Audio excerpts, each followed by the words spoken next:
You'll find out when they do.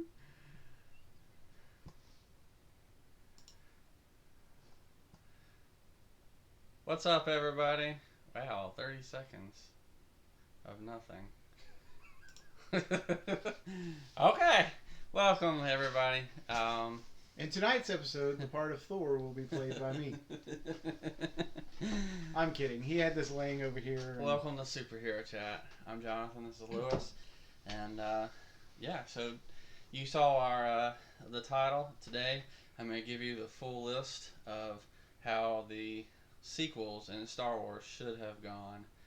But first, news and notables. News and notables. Where did my thing go? I don't know. Where was your thing? It was right here. Carry on. What was it? What's that on it? Oh, his notes. Wonderful. He's got to have a cheat sheet. That's right. This is so important I wrote it down. That's okay. I frequently write down notes for the show, too. Unfortunately, I did not write any notes for the news or notables this week. So, off the top of my head, there's nothing up there. Let's see. New York Comic Con just happened this past weekend, so lots of news out of that. But, probably one of the cooler things that I read was DC finally released a timeline that's supposed to incorporate all of their history and compress it down into about a 60-year period. So Wonder Woman is now the first hero of the DC Generation 1. Not sure how all that's going to be worked out. And apparently Generation 5 starts next year. And so there's rumors that Batman, Superman, and Wonder Woman are all going to be replaced by more diverse characters. That's the rumors anyway. So take it with a grain of salt. I'm interested to find out, but I'm kind of hoping they don't shoot themselves in the foot like that. It's one thing to have Miles Morales, hanging out with Peter Parker. It's another to wipe Peter Parker out completely and act like we should all just accept Miles Morales. And from the rumors I'm hearing, that's what DC's kind of trajectory. I mean, I could be wrong, and I'd be fine with that. Yeah. But if you get rid of Clark Kent as Superman, I don't care anymore. Clark Kent is Superman. Right. And Bruce Wayne is Batman. I'm willing to give a character like Dick Grayson or Tim Drake or characters like that who've earned their spot the chance in that role. If you take some lesser known person and you're not immediately going to remove him in the future like they did with Azrael back in the 90s, I'm not interested in that. And I mean, even when they have replaced Wonder Woman in the past, it's been a character like Donna Troy who earned it, or a character that we knew wasn't Wonder Woman, and they made jokes about it in other books. Like in the 90s when Wonder Woman was replaced because her mama saw a prophecy that she was going to die, so she took the mantle away from her so that it wasn't Diana who died. I think... And whatever happens, it won't be forever. Because it'll just go around and they'll, come back to... change it again. Right. I just found it was really interesting that these rumors came out after we did our video of why we love DC Comics. Well, and there's some characters... I think one of the problems with DC is they don't move on. In comics in general. You can't tell a story because you can't kill off the main characters. And even if you do, they just come back with what happened with Barry Allen and Wally West. Well, that stuck for 20 plus years. Yeah. So I mean, they did pretty well with the Green Lanterns for a long time. Yeah. But now it's reverted just like everything else. But we'll see. If they put it with somebody that actually has earned the title, like Tim Drake. Yes, that would be an interesting. That would be good. I mean, I wouldn't be so opposed. It'd be better than the stupid superhero name they came up for. I'd be interested if Jason Todd takes over. That could be pretty interesting. Oh, I have a piece of art I saw online. I have to show you later. Yeah. Of Red Hood. It's awesome. So that could be interesting. We'll just have to find out. They'd have to justify it well. Yeah. I mean, he's been trying to do the more hero thing lately, so although they haven't done. Unless he turns out to be Leviathan. which is another rumor. So. But we'll see. We'll see. Um, yeah, I mean, I think Jonathan Kent is too young to be Superman. But they keep I'd love to aging see him. But Connor, he's back. He could be the new Superman. That'd be good. Possibly. I'd be intrigued, but we'll see. I don't know. We'll see. He'd earn it. He'd have earned it more than John, though. Our you can kind of barely see him with this camera that I've got, but our comics for this week is the Infinite Crisis. No, it's not. It's Crisis on Infinite Earths. Whatever. Infinite Crisis came out 15 years ago. Marv Wolfman and George Perez. And I can't point right. The DC Dream Team. It's right there behind No, I'm you. trying to point. And then to this Flash one is Forward. Flash Forward #1. Pretty good issue. I did a review on it. He selected the much better cover. The good and the bad. But I enjoyed it. You know, I'm glad they're doing something with Wally West and then the Sideways character. Not Sideways, but a character from the Sideways group. And yeah, you got anything else? Yeah, I bought a Avengers Loki Unleashed issue. It's Roger Stern and Ron Lim. So, if you guys have watched the channel, I'm stuck in the past as far as comic books go. I do read a few new things like the Fantastic Four, and he hooked me on the Batman Last Night on Earth. And that's good, so I'm really looking forward to part 3 of that. But I've been reading old stuff, so here's some notables for you. To celebrate the Fantastic Four's 40th anniversary, 18 years ago, if you can believe, I'm really old, and I'm old. Marvel commissioned a bunch of creators to do their best Jack Kirby impersonations as far as the art goes. And they asked them to write in a style similar to Stan Lee, and they created this. World's Greatest Comic. Oh, there we go. There you go. And it's amazing. It's a 12-issue miniseries, or I guess maxi series.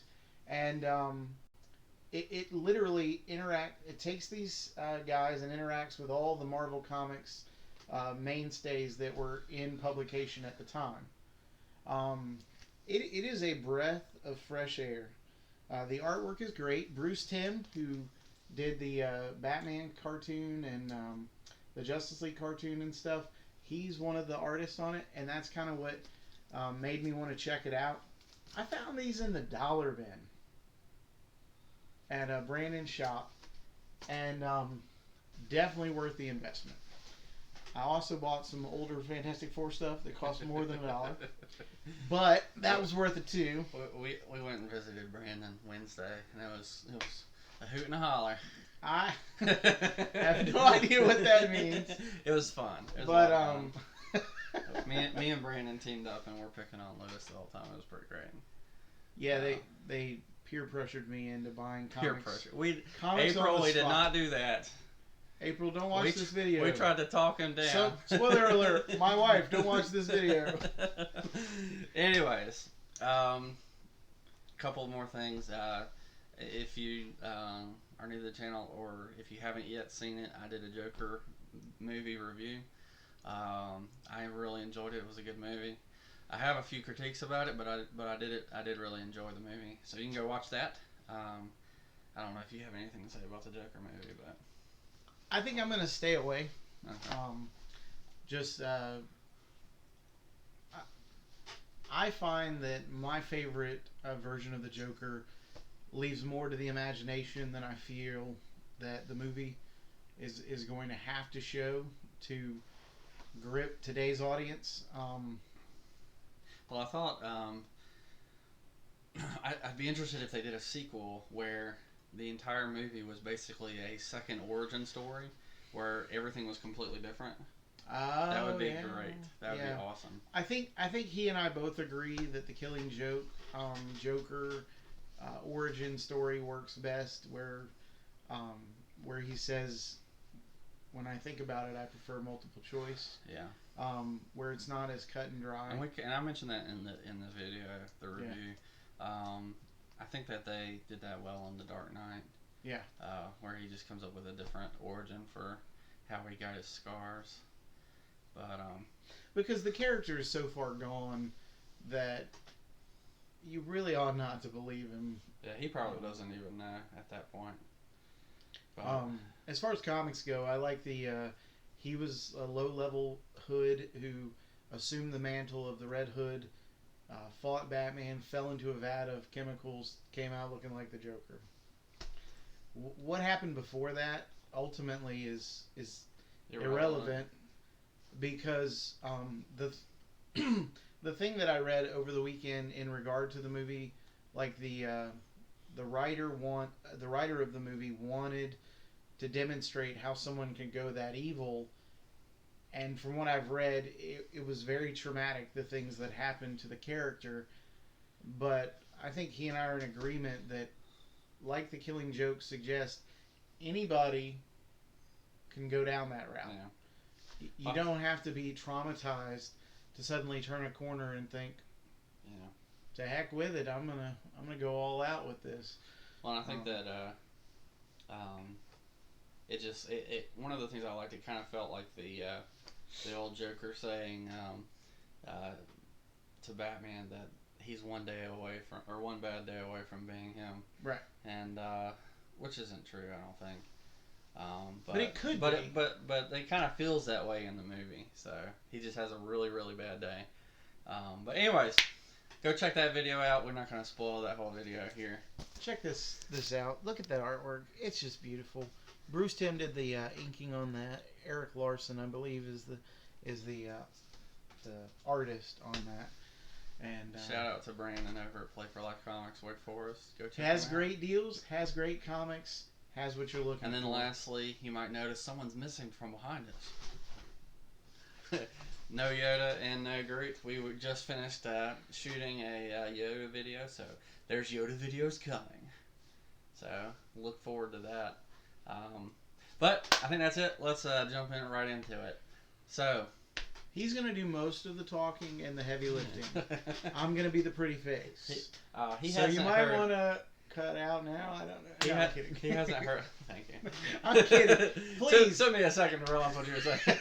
Please comment on on what we're talking about and give us your thoughts, and we'll try to reply as we go. All right. So I did write this all down, but that doesn't mean that I'm not a little scatterbrained. So I apologize for that. And there's a few things that, because I think there's a story that would kind of be better. I'm changing some of the EU history, just to fit the movie, because you gotta fit it in three movies. But I think the overall story is generally the same. So I apologize. I'm a big EU guy. I love the books. Whatever. But just know that if you're a big EU fan, there are going to be some minor changes to a little of the continuity without actually ruining everything, like Last Jedi. Anyways. Hey, did you find a way to plug in that Nomad story? No, I didn't. Oh, you should do that. Because I think that comes before. I know. I'm teasing you. That's teasing you. After episode 3, maybe. Yeah.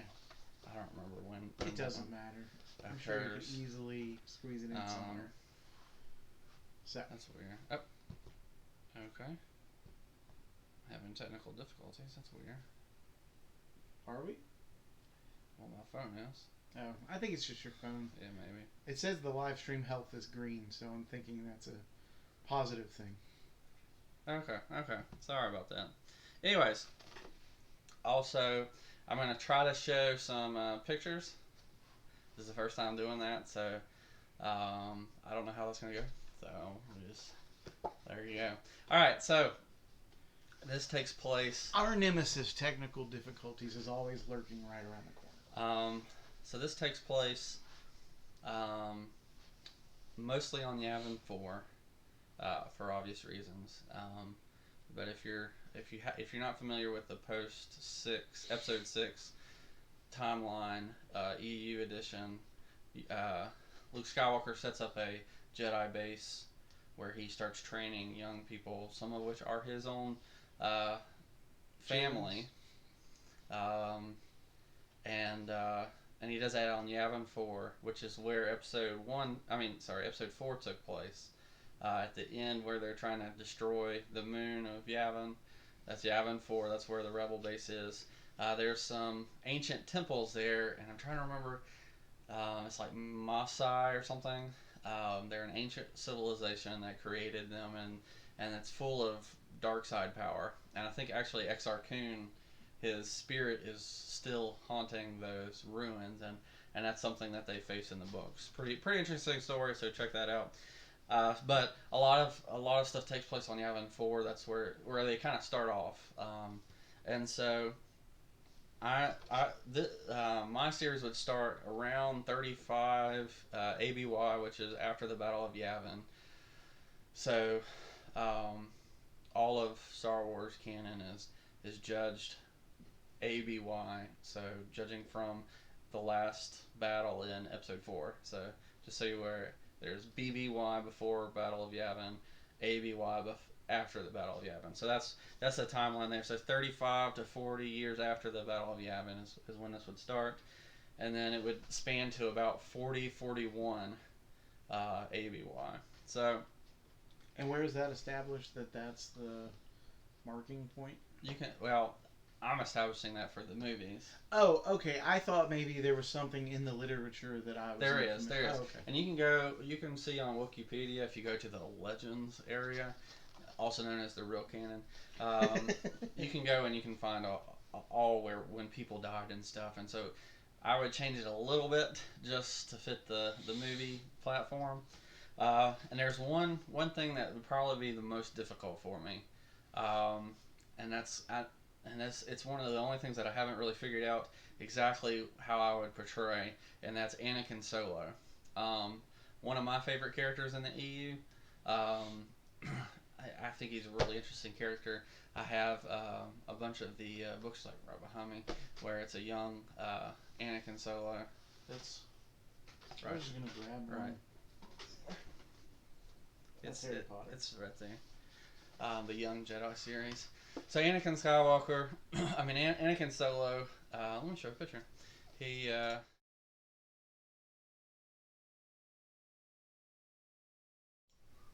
So Anakin Solo, yeah, there you go. He's got some cool stories with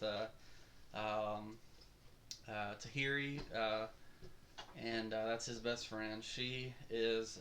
Let me show a picture of her. Yeah.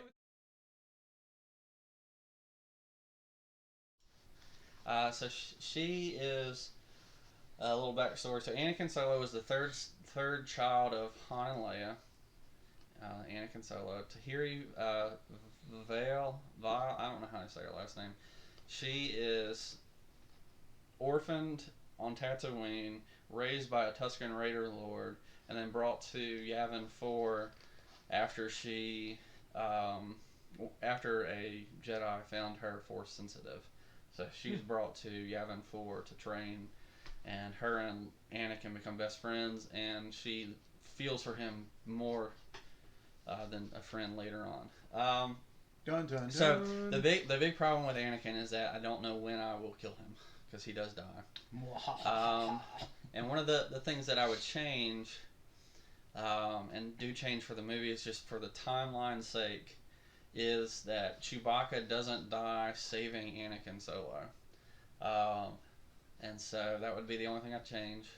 And I actually have him in the first movie dying to save somebody. So Spoiler alert. He still gets that awesome ending where he's protecting the sons or the kids of his best friend, and his pal. But you also get to see him for a whole movie. If I did, because of when the time would be basing, if I put him saving Anakin, we wouldn't see it. He'd die off screen. I didn't think that was really right for the character, and so I felt like it'd be better for him to save somebody else in the Solo family in the first movie at the end, so you get a whole movie of him doing awesome stuff at the end, but also get his awesome sacrifice. So those are the things that I'm really changing. Those are the big things, which I really hate to do. Either we'll have Anakin have died in the past, and it'd be something they reference a lot, or have him die at the very beginning of the first movie. So Episode 7, Anakin Solo dies. Interesting choice. And that way, it doesn't slow down the rest of the series, because his death is important for the latter two movies. But as much as I love the character, I just don't. They're not big enough or long enough to really fit all of it in there. How old would he be? So he dies in canon as about 17. So there's the potential for prequels. But he's dead like 10 years by the time 35 ABY. So he could potentially have a movie all right. So you could have a whole movie where he shows up. So that's Anakin Solo. So you start off with Episode 7 and the New Republic, which is led by Leia, Leia Solo, or Leia Organa Solo. I think she would keep her last name. I don't think she'd do that. She'd keep her last name as her middle name so that people know who she is and not just Leia Solo. It's Leia Organa. She's okay. Former senator's daughter. Right. Current senator. Right? That would be my justification for that. But she's kind of one of the leaders, one of the head people over the New Republic.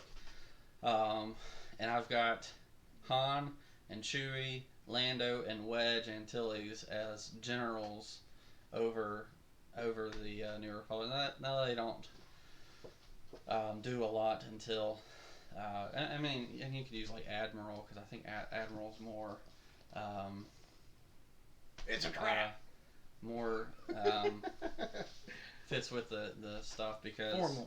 It's more formal. Yeah, because it kind of takes like the place of like the Navy. They're supposed to be like more of a naval thing. Anyways, so they might be admirals, but they're up there. They kind of lead people, leaders in the Republic, and they don't do as much. But Han and Leia are still married, so that's the important thing. And they have 3 kids. Happily married. So first they have twins, Jason and Jaina Solo. And I'll show pictures of those. Alright, this is Jason. And this is Jaina. So pretty cool. Pretty cool stuff. I think they may have based Kylo Ren then on that. They did. They completely did. Because he totally looks like Kylo Ren is a mixture between Ben Skywalker, hence Ben Solo, which makes more sense for him to be a Skywalker named Ben. Right, thank you. That was so annoying. Because Luke would name his son after his mentor. Right. Leia didn't Thanks really. For pointing that out. Leia didn't ever have a whole lot of time with him. And Han Solo didn't really respect the man until he sacrificed. And even he's dead. So okay. And even then, like he never really talks with Obi-Wan. So and Leia knows him as Obi-Wan. She sends the message, "Help me, Obi-Wan Kenobi. You're my only hope." Luke is the one that knows him as Ben, so it doesn't make any sense that way. So, yes, Kylo Ren, Ben Solo, is based off of Ben Skywalker and Jason Solo.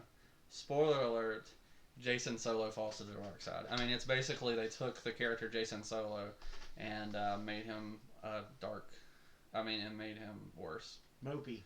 Yeah, and changed his name. So, anywho, in the first movie, Jason Solo is already fallen to the dark side, but nobody knows it yet. So we start off the movie where the New Republic is at war with somebody. There's a few good choices in the EU. I haven't really decided who I'd choose.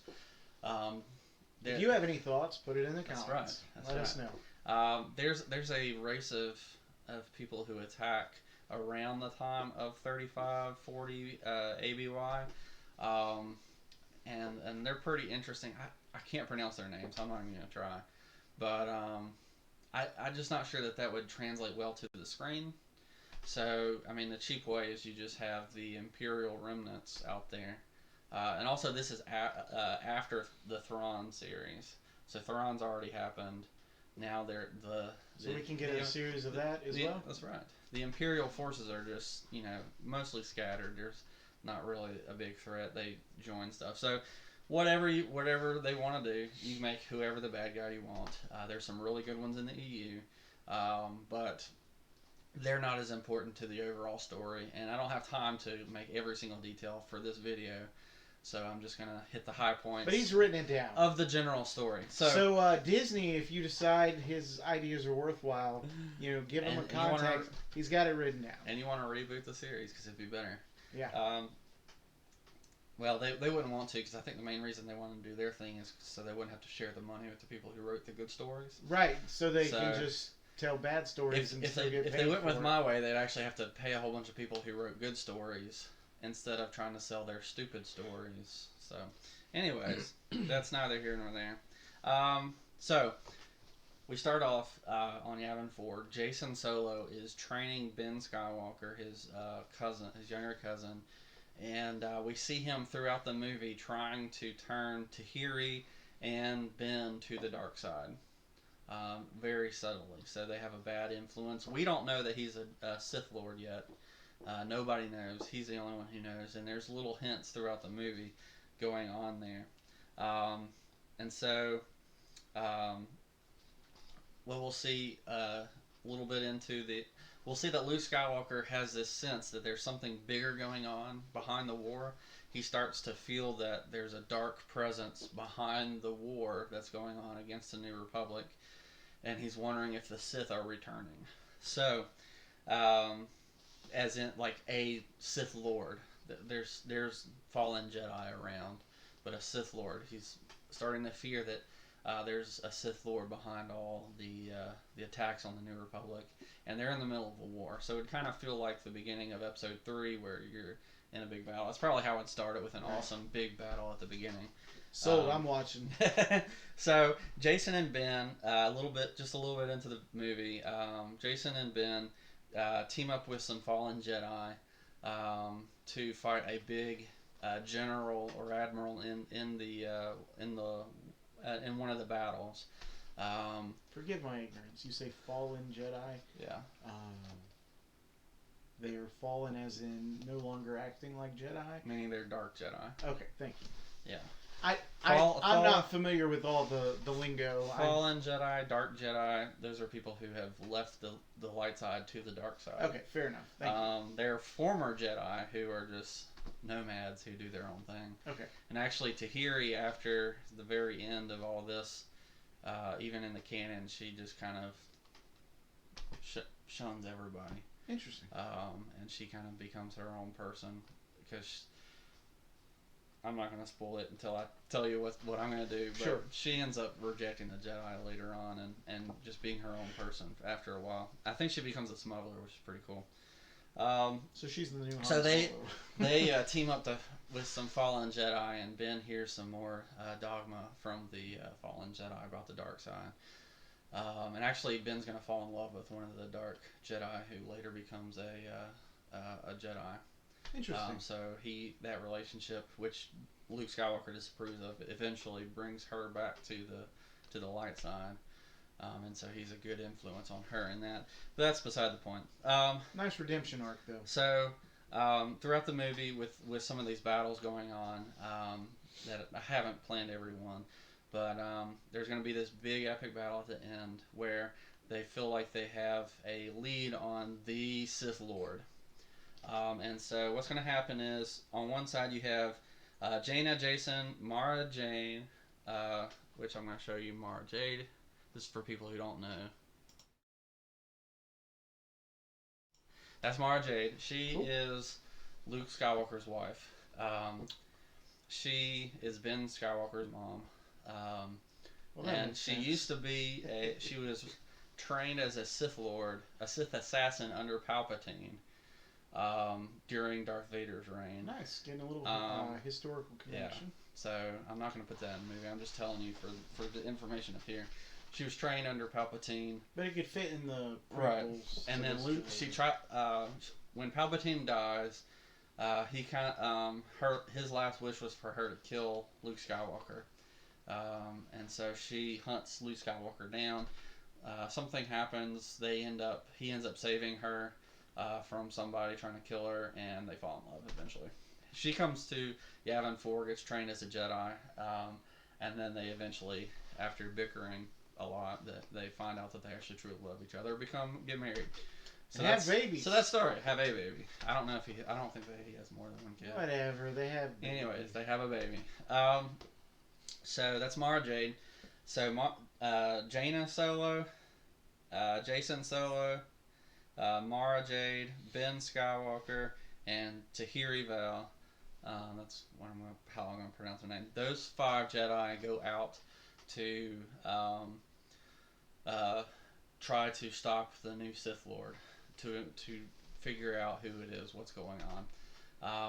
And I forgot the name of the Sith Lord that turns Jason. It's kind of weird pronunciation, but it's going to be that basic character. You can name it whatever you want to. So they encounter that person, and you have this big battle between these Jedi and that character. Probably some fallen Jedi in there too. Meanwhile, you have Han and Chewie, who are leading a battalion on the ground. And this is where you'll see at the end where Chewie dies, saving Jaina. So I switched it to Jaina because I wanted it to be a solo, and I wanted it to be on screen. So you get a whole movie with Chewbacca. It'd be awesome. Will they still be smuggling behind the scenes? No. Okay. He's turned to. He's reformed. Just like in the original trilogy, he's reformed. He leaves that life. He probably does, more of the smuggling world missions and stuff for a long time. But sure. Anyways, and then meanwhile, Lando and Wedge Antilles are up in the space having a big battle with the members of Rogue Squadron. So that'd be awesome. So, but Lando's in the Millennium Falcon. He's leading the fleet, the Republic fleet. While Wedge is in his normal X-Wing, leading Rogue Squadron in to take out specific missions and stuff. Anyway, so we get a space battle, we get a land battle, we get some Jedi battles. It all ends, well, you have Chewie who dies saving Jaina. I haven't figured out a specific example, but it's pretty easy once you get the general overarching down. I'm trying to read his notes while he's so at the very end, we see that it's going to be Mara Jade and Jason versus the Sith Lord. Is how that's going to end, and the Sith Lord calls on Jason to kill Mara Jade because he's her new apprentice, and so he. I think somehow I'm going to work in that that Mara Jade finds out that Jason has a wife and daughter that he's kept secret, and that way everybody else finds out about it too. But I think what's going to happen is Ben Solo is going to come in just in time to see Jason kill Mara, and so he sees his mentor kill his mother, and that permanently ends their relationship, even as cousins, and keeps Ben from turning to the dark side because he actually sees it in the canon. Sorry, get it out eventually. In the actual canon, Ben Skywalker, I don't remember how he finds out, but he's definitely not there. The other 3 are, so it's pretty close to. Mara Jade figures out that Jason is hiding his wife and daughter, and tries to get him to turn back to the light side, become a Jedi again, and only threatens to kill him if he refuses. And then it just doesn't sound as cool. And then Jason kills her. I like a big battle. Turn to the light side. Right. I mean, she will try. I know, but I just mean it doesn't sound as cool. Right. The phrase "turn them to the light side" as turn them to the dark side sounds. I hate to kill Mara Jade in the first thing, just like Chewbacca, but if you do it this way, it leaves a lot of room for movies in between. Luke's gonna be mad. So I think a great movie would be if we went back and did where you talk about the assassin. You can even call it Mara Jade, and you can have Luke Skywalker being attacked by this random assassin that he later falls in love with and marries. Has a baby. It'd be great. You're keen on that one. All right, so have I showed all the pictures I got? I'll go ahead. So there's one character that's from the books that I just really love. He's a Jedi Master named Ikrit, who's hundreds of years old. He was trained by Yoda, and this would be the better version of the Porgs that we got. I could see where So they totally. he's cute. Just... They could sell stuff with him. He's a new character. He can, go around. But he's a Jedi Master, and he trains. Really. He trains Anakin Solo and Tahiri, a little bit. And then you have your Yoda replacement. And too, so you can right? have. I mean, I doubt that they would do it, but you could do a TV show with a young Anakin, young Tahiri learning how to be Jedi, and go through the series that we just showed that in that book series. Really great. But he probably wouldn't do much, but he'd be in there just as a side character. And then of course C-3PO and R2-D2 are going to be running around doing their thing because they always do. And so they wouldn't be sitting on the sideline like they were in the actual movies. Number 7. So that so that's how episode 7 would end. We have Chewbacca dying, saving Jaina Solo. We have Mara Jade dying at the hands of Jacen Solo, where he's then revealed to the entire Jedi Order to be Darth Caedus. And so we realize that the real person behind the entire war is this Sith Lord and her new apprentice, Darth Caedus. And that he's actually been manipulating things from behind the scenes, posing as a Jedi, trying to manipulate Ben and Tahiri into becoming Sith. So, that's episode 7. Dun dun dun. I don't have a name for it, so name it whatever you want to. Force Awakens, I don't know. Holy crap, that was better than what we got. Alright, so episode 8. So this one's a little different. The war's still raging on. Of course, they didn't kill the Sith Lord, so you gotta keep going.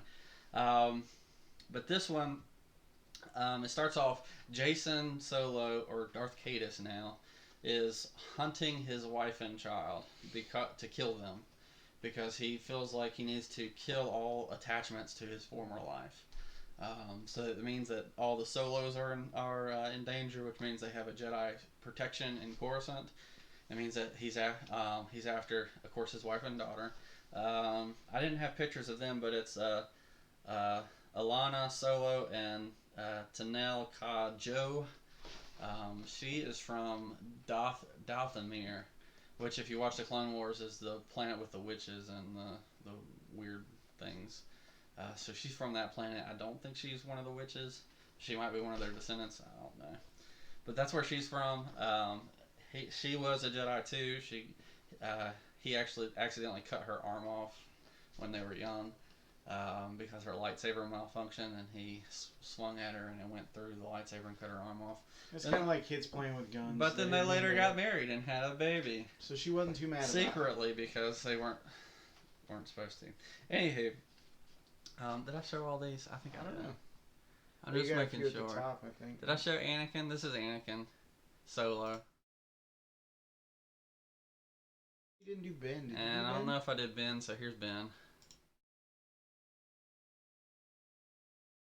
Alright, so now you kind of see who the characters are a little bit, like a tiny glimpse. Anywho, so that's how this is going. There's still a war going on, but Darth Caedus is hunting down his entire family, including the Skywalkers. And so, obviously he's not going to go to Yavin 4 to fight Luke. But we are going to see a Luke fighting in episode 8. Woo! Because we've got to see Luke fight. So in episode 7, he spends more time doing more mentoring, training. He's more of the head of the Jedi. He's sending people out. But after the events in episode 7, when he learns that his nephew is Darth Caedus and killed his wife, things get different, and he's gonna be angry. He goes on the front line at that point. So it's kind of like in episode 2, we finally see Yoda fight. So cool stuff. What I didn't do, which I should do and change now, is have Luke fight somebody in episode 3 or episode 8 or 9, and that'd be awesome. Anywho, so you got time to fix it. So Jacen is hunting down his family. He goes to Coruscant. He beats some of the Jedi, kills them, kills Han Solo, who dies saving Leia and his granddaughter, who he just found out about. So actually, he's probably going to kill his wife here too. So he kills his wife. He kills Han Solo, his father, and Leia escapes with Jaina Solo, who's there to protect. So Jaina, who had just learned about her niece, is now protecting her mom and her niece to get them out. Now Leia has some force powers, but she can't like be blown out in space and then fly back into the ship or anything. You know, that'd be stupid. Yeah, this isn't Dragon Ball Z. So she, Jaina, finally after Han dies and Tanel dies, and Leia is left with her granddaughter. Leia's finally convinced to lead the New Republic from Yavin 4 under the protection of the Jedi. So Jaina takes her back to Yavin 4, so we go back to Yavin 4 there. Um, so there's a bunch of space with battles and stuff, and in the end of episode 8, we're going to get where they find out where the Dark Lord is again, and Jaina Solo goes out off to get it, to stop him. And this time Luke goes with them, Ben goes with them, and Tahiri goes with them. So what happens is, so we have Ben, Luke, Tahiri, and Jaina all going out to, in Luke's mind, seek revenge against his nephew who killed his wife, and now his best friend Han Solo, his brother-in-law, and his he wants to seek revenge for Tanel, who was one of his Padawans, or one of the people in his Jedi Order, and all the other Jedi that he's killed. So he's going to seek revenge, which is unlike Luke Skywalker, but it gets good. So Jaina fights the Dark Lord by herself. It's already better than what we got. Jaina fights the Dark Lord by herself. She later, actually, in canon, becomes the Sword of the Jedi. That's what Luke calls her, the Sword of the Jedi. And she's one of the greatest Jedi to ever live, in my opinion. So she fights and kills the Dark Lord. Meanwhile, Ben, Luke, and Tahiri go after Caedus. And so they end up having a 3-on-1 battle. All the while, Jason is trying to turn Tahiri and Ben throughout this whole thing. What happens is Luke finally is able to beat Jason, and he's about to kill Jason, and Ben Skywalker saves him. But in that time, Tahiri has been turning to the dark side because what's happening is Jason has been promising her that there are ways there are secret ways in the dark side of time travel that she could go back and save Anakin Solo, who she loved. And so he's tempting her with that while they're in this battle. And he's also trying to tempt Ben, but Ben is so cut off because he killed his mom, and also trying to save his dad from killing and basically becoming a Dark Lord himself by giving into his anger and killing. Right. And so Ben saving Luke from becoming that killer ends up turning Luke back to the light side, and so he's able to fight from the light side rather than the dark side in that. And then it ends up being a battle between Jason and Tahiri versus Luke and Ben, so it's a more even fight after that. Somehow they escape at the end, and Tahiri and Jason go off to continue their dark quest because, again, Jaina had already killed the other Dark Lord, and so now Jason is the leader of the Sith. So that's episode 8. So we end up with the Dark Lord being killed, which I think is better than the way Snoke died.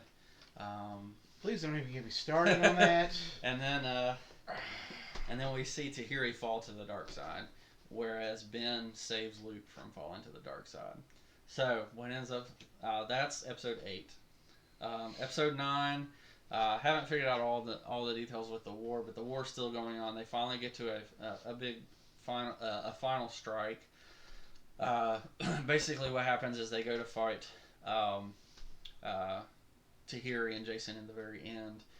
Ben is fighting Tahiri. Jaina is fighting Jason.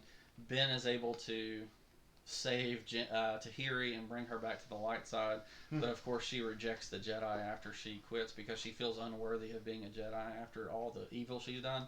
So one of the things of episode 9 that you would see is Tahiri killing people in the Jedi Order and leading the Sith the the evil army and killing people ruthlessly because she's a Sith. But there's still a part of her that hates it because the only reason she became a Sith was to save Anakin. But when she finds out that Jason is lying to her, um, she realizes what a mistake she'd made, that she'd allowed her emotions to cloud her judgment, and so she rejects the dark side and goes back to the light side, but then steps down from being a Jedi because she's afraid that she will be judged by all the Jedi, which is, accurate. Um, but and then Jaina in the last battle, she attempts to save her brother, but Jason is unable or unwilling to turn back to the dark side, so Jaina kills him. And so I'm not sure how I'd put Luke in there, but I'd want Luke to have some pretty awesome battle. Maybe he fights to save Tahiri, but because Tahiri saw him try to kill Jason, she won't turn to the dark side because of what she saw Luke do in the past, and which kind of plays into her being stuck in the past, being stuck in what is going on in the past. Um, and so it takes Ben, who hasn't done that wrong, who was under the same influences as her, to bring her back to the light side. Now, I don't remember how she turns back to the light side in the EU, but I just like it for Ben Skywalker, and I really like, which is true to the canon, to have Jaina Solo killing her brother, and ending the crisis there. So obviously we probably still have Lando and Wedge Antilles, leading the armies around. That'd be pretty cool. And so and you can add characters like Lobaka. He was a Wookiee Jedi that was friends with Jason and Jaina in the Jedi Academy. Of course, you could have Ikrit, Jedi Master Ikrit, running around. I would have him stay and start teaching on Yavin 4, or I just have him not say anything, that he only talks to Tahiri and Anakin Solo, which would kind of fit with the character. Yeah, so there's a lot of possibilities. That's how I would have done the whole series. Obviously, it's not every single detail because I didn't feel like writing every single detail, but I feel like the overarching story of having it be about a Skywalker, although he's a Solo, but he's half Skywalker. His fall to the dark side, just like Anakin, and then his eventual defeat in the end, where you have the other Skywalkers, Ben Skywalker and Jaina Solo, who's half Skywalker, be the other part of the main story. So it'd really be about Ben, Jaina, and Tahiri, and Jason. And there's a lot of stuff that plays into Anakin Solo. And so it really feels like it's still in the same Skywalker family that we had in the other two trilogies, but it also gives shine to the new characters while giving us some old stuff with the old characters. And honestly, I'd have Leia do a lot of stuff that I didn't really talk about, but there's a lot of politics going on, and so that can play a big role into how things are going. They're in this new republic. They're already being attacked again. This is another threat to the New Republic, and every time the New Republic comes under attack, they forget their new ways of being a republic, and Leia has to hold them together and keep them sending out this force and explaining why we need to fight this threat. And I think at one point in the comics, the villains of this time actually took over Coruscant for a while, but I could be wrong about that. There's a lot of history there, so I don't remember everything. But that's how I would do the sequel trilogy, something like that, focusing on the better characters of Jaina Solo, Jason Solo, Ben Skywalker. I'd love to do something with Anakin Solo, but he's just so far in the past. It's hard to do it without changing everything. And I love Tahiri. She's one of my favorite post Episode 6 characters.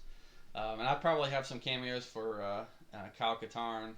I'd probably have him because he's my favorite EU character of all time. He's a great Jedi. He's trained by Luke Skywalker. And I think he's a master during during this period, teaching at the Jedi Temple. Pretty awesome guy. He's taken out a few Sith Lords himself. So he was a smuggler, I think, as well. A turned Jedi. See a pattern there. But that's it. I'd probably just have him do some cameos. We could do it on his own trilogy or something, or his own series. But that's how I would do that. So if let me know what you think about all that. Write in the comics or the comments. I'd love to hear what you think. Critiques, what you'd add, what you'd take out. How would you do the sequels? But before we end, Lewis is going to talk to us about Fantastic Four. Unless you got something. I'm going to say something about this. So I just want to point out two things that stood out to me. There's a major Sith Lord who isn't punked out in the heart of the story, only to seemingly, at least as far as rumors go, be replaced by an old character that we thought we were done with. Right? I mean, because that seems to be the big rumor going around that Snoke was possessed by Palpatine, and of course we heard his laughter in the background of the trailer for the what is this movie called? The Rise of Skywalker. Yeah, right. Okay, whatever. I don't know. Anyways, and the big thing that I think the second movie, Last Jedi, totally misses is the centrality of the Jedi mythology. Like, you seem to actually care about that in such a way that you're like it not only is at the heart of the story, but it actually like permeates everything that you're doing there. Whereas in this last movie, The Last Jedi, it really feels like they just kind of pooped all over that and then burned it to the ground. And it seemed in my mind very out of character for Luke Skywalker to be the one who did that. Well, Mark Hamill himself said that he thought it was terrible, and I feel like the only reason he said otherwise afterwards, that he later came to their side, was because he had to legally. Yeah, I guess you can't sync your own movie, right? Yeah. So I mean that's my only thought. Like, he's really won me over in our conversations about the prequels, Phantom Menace, Attack of the Clones, and I am a prequel defender. I love it. Right, but like for me, I came late. I was getting out of high school about the time Phantom Menace hit, so it was too kiddie for me. Attack of the Clones looked cool, but I didn't bother. Then I did go see Episode 3 in theaters. Revenge of the Sith. Yes, and like there was something you said that like you're waiting for Anakin to turn a corner that he doesn't really turn, and then at the end of the movie you're like, okay, that's it, because that's how I left the theater, thinking, wait, that's it? I feel like there should be more here somewhere. Of Episode 3. Yes, I felt very let down. Like there was no real struggle there. It's like boop boop boop, and here he is, and now he's turning, and that's it. And you're like, yeah. There's so much more nuance that could have been put into the character story there. And the Clone Wars series really helps with that, and so does the book. If you read the book, Episode 3, it is super dark, and it really shows the descent of Anakin into the dark side. It's really good. But it sounds like you've taken care of all of my concerns about these movies, and made a good product here. So Disney, if for some reason you're watching this, contact this man and get him to sell you his ideas, because we have proof that they were his first. Well, and the funny thing is, really, a lot of these ideas come right from the books.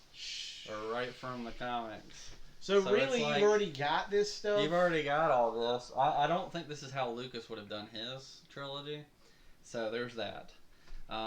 Because from what I remember, he was going to go into all the spirits and the Force and these weird creatures that are like the manifestation of the Force or whatever.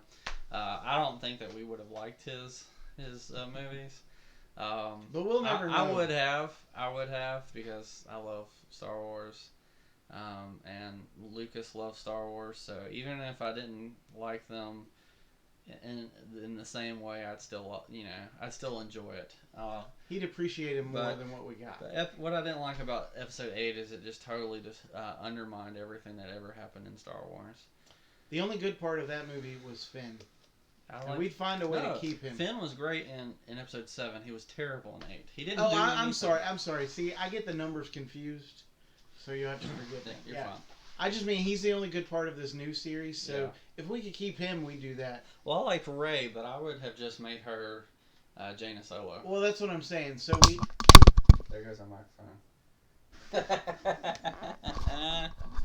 Sorry, guys. Keep going. Yeah, so all I was going to say is you get the strong female lead in Jaina. I mean, she's a much better character than Rey ever was, or ever will be. Boom. Yeah, just don't touch that at all. Yeah, I'm sorry. I didn't realize I was going to... Yeah, Jaina's great. Tahiri is awesome. So there's some really great... wait, so you found a way to incorporate more than one female character without even trying hard. That's right. Well, I mean, I didn't create them, so it's just... But Jason Solo is a lot better than Kylo Ren. Kylo Ren's he's worse than Anakin Skywalker was in the sequels or prequels. Anakin was this whiny little guy, which whatever. But he's a kid who's Kylo Ren is way worse than that. Way worse than that. I want a really strong villain like Jason Solo or Darth Vader. And so, that'd be really great. Yeah. So, all right. Now we're gonna do our bonus material. Because we're really not gonna spend a terrible amount of time on this because I didn't bring notes. I'm just going from my own imaginings. So the first Fantastic Four movie, while not perfect, was mostly tolerable. So the first thing I do is remove Doom's powers. His power is in his ability to harness magic, which I really don't know why they didn't incorporate any of that. And in his armor, right? Like, that's where it lies. And his intellect, obviously. Get an actor who's willing to wear the costume. Okay? Number one, get an actor who's willing to put on the armor and not have their face showing. Get some guy who can carry himself like Dr. Dumont too. Please stop acting like they have to take the mask off because they don't. It's so annoying. I think that's the problem with a lot of movies, especially comic book movies. Everybody has to have their mask off. Like Deadshot, never should have seen his face. No! I understand it's Will Smith, never should have seen his face. Will Smith should have been Bronze Tiger to begin with. That would have been awesome. And he could have learned martial arts. Kylo Ren, one of the problems with him, as soon as he took his mask off, I didn't take him seriously. No, because I could beat that dude up. One of the great things about Darth Vader is he went 3 movies, you didn't know what he looked like underneath. And it was so crazy at the end of 6 when you finally saw, and you're like, whoa. Like in episode 5, I think you see the back of his head, and you're like, interesting.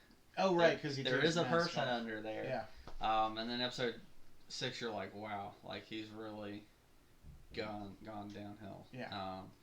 And so I like it when we see good characters that are willing to wear a mask the whole time. Like V for Vendetta, you don't see his face. It's great. Yeah. It's amazing. I think the movie actually is better for him never taking the mask off, where we can see him. So, as if we as fans don't know who's underneath, that we need to look and see them what's underneath. And if nobody's willing to do that, then here's what you need to do: do just like they did with Darth Vader. Get a guy who's willing to wear the costume, and get a guy who's willing to do the voice. You know what I mean? So we get the commanding presence both in the voice and the way that the stunt guy carries himself. I don't know. I don't know how to describe it, but honestly, that's what I would prefer. Have someone who can bring the regality as a monarch to the gravitas, as I described it to him earlier, for the character. This is your big bad Marvel Universe. Please don't punk him out before we even get started. I don't remember the guy's name who played him in the movie, but man, was he supposed to be foreign at all? Because I think he was just some guy, right? And please, let's not go on with him having a crush on Sue Storm, Sue Richards, whatever you want to call her. Let's just go ahead and nip that in the bud. He knows Reed. Obviously, he knows Ben because Reed and Ben were roommates in college. So having some familiarity there is fine because it makes sense. But that relationship doesn't even have to last long because some experiment went wrong and exploded in his face, and so he went home. He got kicked out of college, and he went back to Latveria, and he blamed Reed for it. I mean, there's your backstory for that hatred. He thinks he's superior to Reed, and so he's going to prove it, especially when Reed comes back as Mr. Fantastic. So, other than that, I'd probably change the casting of Jessica Alba. I'd probably have the guy who played Mr. Fantastic be a little more assertive, because Reed is kind of a jerk at points, because he's just so sure he's right. It should definitely be Jim from The Office. No, we agree. Yes, absolutely. I think that guy has both the presence as well as the ability to just be sure of himself. Especially with Jack Ryan, right? Yeah. He's in a series now. That's a great series. Reed Richards isn't guessing. He knows. So, in that regard, I feel like they need to have that. He would not be dancing in a club, acting like Plastic Man. Yeah. And if they feel the need to show a bachelor party, there's ways that they could do it, but that's irrelevant ultimately because it's superfluous. It's not necessary. So let's see. So that takes care of really my issues in the first one. I would like for Ben to be a little bit bigger, like physically. I don't think he should tower over the Fantastic Four, but I think he should just be a little bit wider. Yeah. I thought the way that the guy who played Ben did a good job. Especially like that scene where he's trying to pick up the wedding ring or engagement ring and he can't do it because his fingers. Man, that junk makes your heart want to break for the dude, you know? I love the Thing, and I thought that was one of the best scenes in that whole stupid movie. And I liked when he yells, "It's clobbering time," and knocks Doom out the wall. It's clobbering time. Yeah, so I thought they got those things right. In the second movie, here's what I would have done different to lead to the third movie. So let's just assume that the first movie happened the way that it happened. And we don't have a perfect first Fantastic Four movie. That's fine. That's fine. We can work with that. We can make it better. We can do something and not suck up the screen. So I went to see the second one for my birthday the year it came out. And I was excited. And then I left the movie theater thinking, wait, is that it? Is that what just happened? I want my money back. I was so mad. So let's just have Doom on a freighter going back to Latveria because he's, carbonited, right? Or whatever. He was stuck in with everything that had happened after the first movie. And so here comes Silver Surfer and he frees him, right? Like by him flying nearby, the power cosmic does something that frees Doctor Doom. Now, I don't care for the Ultimate series of comics as much. The Spider-Man stuff was great, I think, for the most part. There's some things I would change about that too, but irrelevant. But it seems like they were trying to play to some of that stuff. So that's fine. Let's use the Ultimate Namor, the Submariner. That character needs to be on the screen. So in the Ultimate comics, he's been trapped underwater for, I don't know, some number of years as a result of some magic spell or something. I don't really remember the details because it's been years since I read it, but let's just have Silver Surfer fly by like he does, examining the world and all that, and he frees Doctor Doom, but he also frees Namor the Submariner. Okay? So, Namor doesn't show up in this movie. We'll save him for the third movie. In credit scene. Yes, that's our teaser for the third movie, right? But in this movie, he, because of what Silver Surfer does, he frees him from that prison. So I mean, obviously, when we get to the third movie, Namor is going to be ticked off and ready to conquer the surface world because basically that's where he left off. I guess we'll play it that way. But we go through the movie, and pretty much most of what happens still happens. Doom tries to steal Silver Surfer's powers. We don't do any of the crap with the changing of powers. I don't want that. I don't need that. Strangely, I think they were trying to do an homage to a Mark Waid comic that was actually good. The comic, not the scenes in the movie. That was just terrible. And I know they were trying to have like an Easter egg for the Super Skrull. Give me the Super Skrull. I don't need the Fantastic Four being a fake version of that. But, so, they play up Frankie Ray, the military chick. She and Johnny could have had a discussion earlier in the movie about the fact that she joined the military because she wanted to see the world. Right? It's called foreshadowing, Marvel. You can do this. This is easy. This is writing 101 here. Okay, so they've had that conversation, like she really wanted to see the world, and yet, because of her military responsibilities, she still hasn't gotten to see as much as she would have liked to, right? Again, we're just foreshadowing what's coming. Then, okay, so with Galactus, we see the shadow coming, right? And they gave us a tease that they were going to do Galactus the right way. And then he was just a dust cloud. That's so dumb. I was a novice in comics when I saw that movie. I didn't know much about comics, but I knew enough to know that wasn't Galactus, and that was stupid. Right. I was like, wait a minute, isn't Galactus like this giant dude? Like, why does he look like a cloud monster? Right. So, two things. If you're going to give me Cloud Monster and not Giant Dude, all I can say is fine. I can work with that. Give me the Ultimate Universe Galactus, where he's a bunch of robots that combine together or something to suck the world dry. That's still better than what we got, right?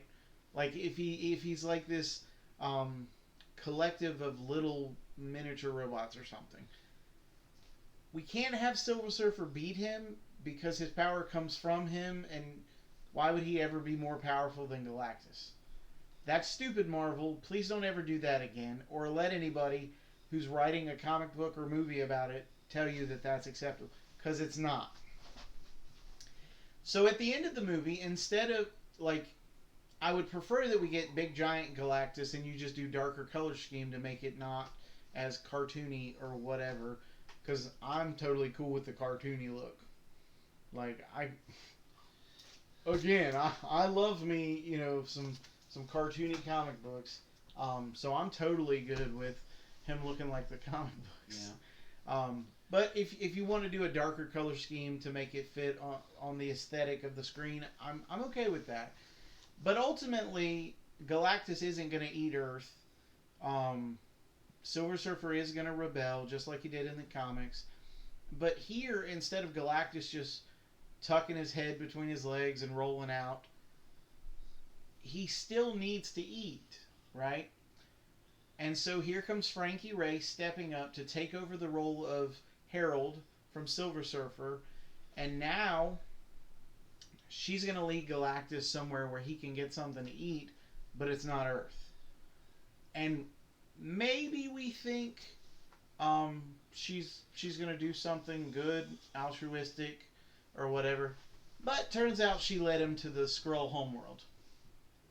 Okay? So we don't find that out till Fantastic Four 3. And I'm going to jam pack Fantastic Four 3 in just a minute, full of stuff, because I think it could handle it.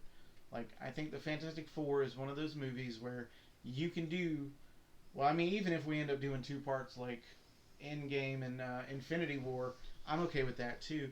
But ultimately, so Silver Surfer is free from his obligation to Galactus.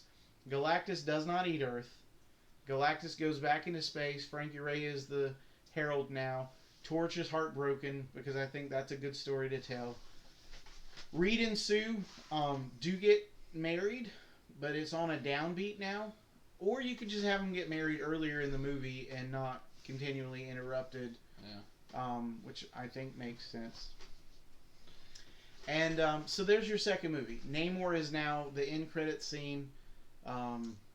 He's coming back to Atlantis to take over, and he's calling the troops to muster or whatever. And then you open in Fantastic Four 3. You've got Namor coming to attack the surface world. You have the Fantastic Four fighting him and getting him to agree momentarily to a truce of sorts. And in the midst of all that, here come the Skrulls. Right? So the Skrulls are attacking Earth. Ultimately, Namor puts aside his differences with the Fantastic Four to help combat the Skrulls. And then Reed gets put on trial. They have the trial of Reed Richards. If you want to bring Galactus back, I'm fine with that. But ultimately, the Skrulls and the Super Skrull are sort of your big bad for the third movie. Unless you want to bring Galactus back in, which I'm cool with that too. But ultimately, that's your third movie. And if you're not planning to make any more, that'll settle as the third movie, right? So you get Namor in there, you get the Skrulls and Super Skrull in there. You've had Silver Surfer, you've had Galactus. If I were doing it from scratch, obviously I'd do things differently. Lead to Galactus in the third movie. Third movie. I can't figure out this screen, y'all. So just bear with me as I pimp slap the microphone again. But no, I mean, I feel like even with the dreck that we got in the first two movies, had they planted those seeds for Namor in the third movie, we could have gotten an amazing third movie in that trilogy that really would have turned the ship around and people could have gone away satisfied with it. Yeah. As it stands, I can't even bring myself to buy the second movie despite how much I love both the Fantastic Four and the Silver Surfer.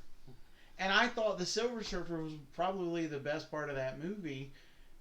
He had problems, just different things.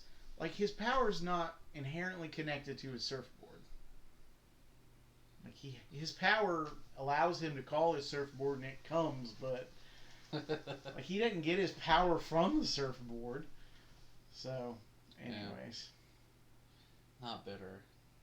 Oh, I'm totally bitter. It ruined my birthday that year, man. Oh, me. I don't even remember what year it was, but I was so mad because I'm like so excited. This is going to be the best Fantastic Four movie we've ever gotten. What am I watching and why am I still sitting here? It's like a train wreck. Can it get worse? Yes. Yes, it can. I bought that movie. I bought both of them. Oh, I got the first one. Again, I feel like the first one is sufferable. Yeah. The second one is insufferable. So where was Namor again? Did he? He was trapped underwater in some sort of. Was he to start a new series, or was he to be a villain? Well, so Namor's always like an anti-hero in the sense that he could go either way. Right. But I'm just saying, in the third movie, like in the second movie, Doom could have alluded to having a partner in the wings, so to speak, which is a little joke because Namor has wings on his feet or his ankles. I am fly. Okay. I'm clever. You guys know I'm clever. No, but anyway, so at the end we have the big reveal that it's Namor is there. He's come home to Atlantis or whatever. And in the third movie, because of what had happened before, he's ready to destroy the surface world, but then the Skrulls present a greater challenge to the Earth as a whole, and so he realizes, at the very least, he's got to help the Fantastic Four, or there'll be nothing left for him either. Yeah. And so I think that's the driving motivation there. That while not what he really wants to do, it makes sense for him to team up, and he's got the hots for Sue Storm. So, because that's Namor, right? always about him, some invisible woman. Yeah. And yeah. Does that make sense? Yeah. Okay. Yeah, there was a lot of problems in those movies. I mean, I enjoyed them, but because they were kind of my introduction to the characters. But I'm so sorry. But you know, I'm just so sorry. I had kind of heard or knew a little bit about them, but that was pretty much it. Got me interested, and now I'm like, well, that's amazing, because that would have turned me off. Like, nope, not doing it. So, yeah, but you know, I really don't think, if I weren't already a big fan of the Fantastic Four, I didn't even go see the new Fantastic Four. There is no new one. Because the Silver Surfer was the last Fantastic Four movie. It just looks so terrible. Nope, there was no new one. The Silver Surfer one was the last Fantastic Four movie that was made. Now, there was a movie that had a 4 in the place of an A in the word fantastic, but it has nothing to do with the Fantastic Four. Nothing. Oh, man. I refuse to acknowledge that is a thing. Because it's not a thing. So those are how we would have done those movies. I tried to make mine shorter. So yeah, I was writing a trilogy. This is true. I was picking and choosing what to keep from. Yeah, I had a failed trilogy. Introduce a lot of characters that people didn't know. Yeah, you guys know who I'm talking about. I even had pictures. Let us know what you thought. I had pictures. Let us know what you thought, guys. Thanks for watching. If you made it this far, we really do love Star Wars and Marvel. Obviously, they've made bad movies in the past, which I never thought I'd say until episode 8.